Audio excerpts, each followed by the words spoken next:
So, whereas what Tata said, he felt it was his duty to refuse that order, he was clearly right. And everybody else is either wrong or inattentive, culpably inattentive on this point. Having said that, should we expect that a lot of people are going to follow his example? Unfortunately, we don't have that evidence yet. A lot of military people are leaking to Cy Hirsch and to others, but anonymously and without documents, or late in the game, like Richard Clark. Important memoirs in 2004, Paul O'Neill, former Secretary of the Treasury, important memoir in 2004, Michael Scheuer, CIA, book under the title Anonymous, I mean, byline Anonymous, but you know, good stuff, again in 2004, all 3 years late after the war had started, and without documents in no case. So something, if you look up my website, ellsberg.net, you'll see, for instance, a reference to a Harper's article I wrote last October, calling on people to take the career risk, or sacrifice their career if necessary. And now, with the prospect of testifying to a Democratic Congress that can call them and subpoena them and hear their testimony, with documents that will actually reveal the planning and especially reveal the internal critiques of those planning, which abound the disastrous effects, which are known within CIA, known within the Defense Department, both military and civilian. And to do that not just by anonymous leaks, but to put out the documents and to testify. I think that's a very important thing to ask them to do and to demand it.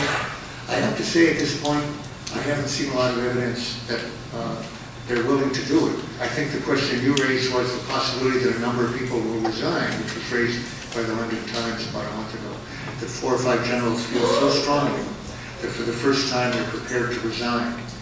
But no indication they would do so, as I would put it, the way it should be done, which is not resign silently, either before the war or during the war, but to put out the documents, to testify, to go into open opposition on this.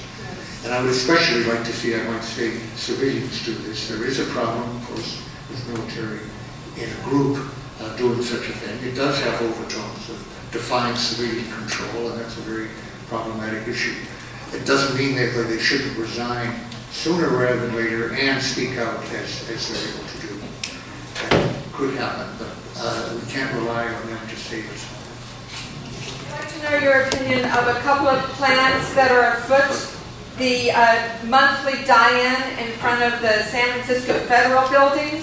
There's a notice about it on the back of this flyer, which is titled, Berkeley City Council will consider a resolution to stop the war on Iran this Tuesday.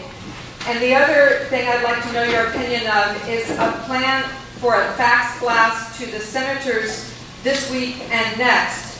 Also on this flyer are the toll-free numbers for Capitol Hill, where you can call and get the fax numbers, and lobby contacts networks in the districts of senators who are susceptible to signing on for the supplemental, blocking the funds through the supplemental amendment.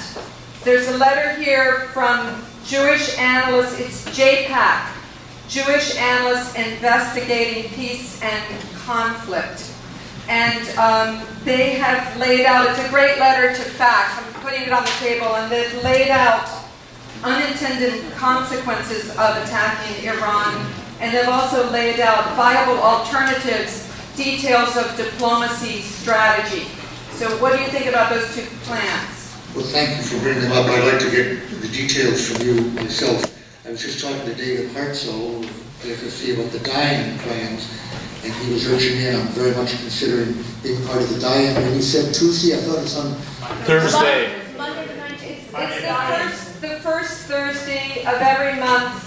Yeah. At 1 o'clock in front of the San Francisco Federal Building. But well, I think there's another one that he mentioned to me on March 19th. March 19th, Pelosi's office, is that right? Yeah. Which is actually on Market Street, I believe, in front of the Federal Building.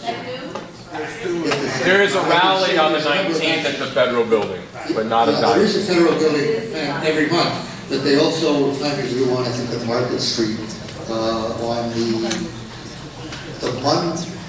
the Monday following the march, we're talking about. Yeah. See, that would be the 20th? That's the 19th. The 19th is Monday, okay. I'm thinking of doing that with myself. In terms of the phoning in, that's very important. And I might even, and I like this JPAC idea, I want to get that more from you. Certainly it's important that Jewish members in particular, but all of them, it isn't just Jews who are subject to APAC pressure by any means. It's very important to try to counteract the specific emphasis by APAC. And I would say to the Iranians present here, Iranian Americans or others, that this is a time not to lay low, but to try to counter very openly and loudly and locally the arguments and the pressures being brought by APAC. Time to speak up, and time to consider emigration is a little later.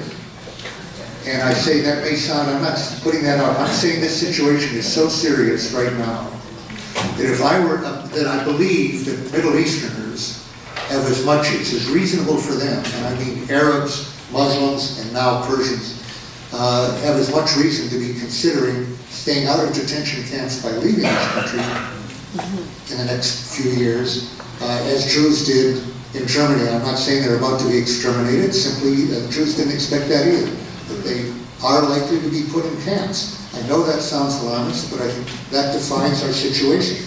But meanwhile, I think those of us, including me and a lot of people here, who don't plan to emigrate, will be, and even those who do, before that happens, should be absolutely exerting as their constitutional rights as citizens here to avert these disasters.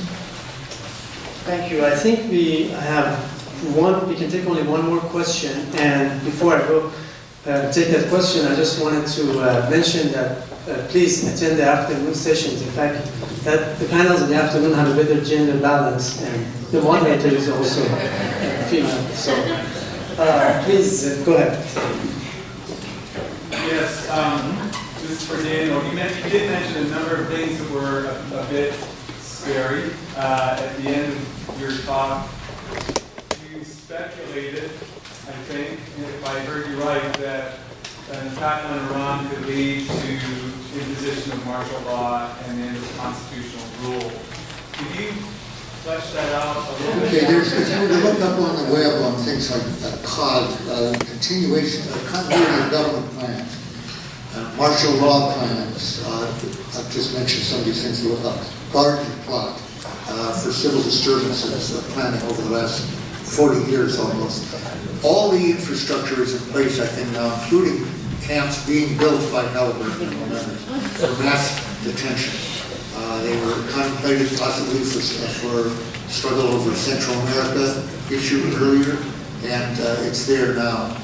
I would say nearly every element of a police state has been put in place now by this administration, and a lot of it earlier, frankly, under both Democratic and Republican administrations. But it hasn't been switched on exactly. I've been saying for some time that the next 9/11 would, I think, cause that switch to be turned on.